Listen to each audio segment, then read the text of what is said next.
আপোনাৰ কেতিয়া চুৰি নিছিলে 18 ছেপ্টেম্বৰ ক'ৰ পৰা কাছকৰ পৰা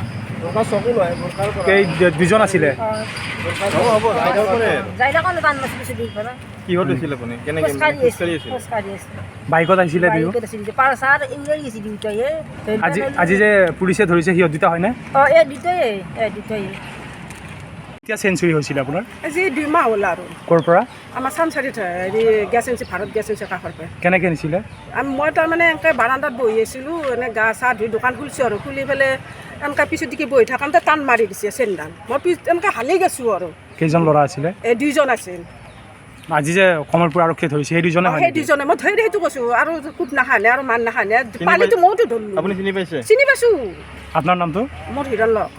চাংচাৰিতে ঘৰ চানচাৰিতে অলপমান ডাউন দিছে ৰঞ্জিত কি হৈছিলে ঘটনাটো দুজন ল'ৰাক আটক কৰা হৈছে ইয়াত এই আজি দিনৰ প্ৰায় 2টামান বজাত আমাৰ বুৰকাৰ বজাৰতে দুজন ল'ৰাই এগৰাকী মহিলাৰ পৰা এডাল চেন টানিছিলে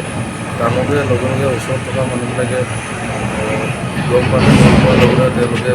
পিছে পিছে খেতি কৰি পেলাই তেওঁলোকক আঠগাঁৱত ধৰিলে লগে লগে আমাক জনালে জনোৱাৰ পিছত আমি তেওঁলোকক দুজনক ল'ৰা দুজন ক'ৰ হয় ল'ৰা দুজন ঘৰ ৰঙিয়াত এজন হ'ল হৃদয় বনিয়া এজন হ'ল হাবিজুৰ ৰহমান এতিয়া আমি তেওঁলোকক বহুদিন ধৰি অঞ্চলটোত মানে চেঞ্চুৰী কৰিছিলে 2-3টা মানে এনেকুৱা ঘটনা হৈছে বা এটা চাংচাৰি কমলপুৰ এনেকুৱা আমি এতিয়া তেওঁলোকক ধৰি গোটেইখিনি সোধ পোছ কৰিলোঁ সোধ পোছ কৰাৰ পিছতো গোটেই বস্তুখিনি আমি গম পালোঁ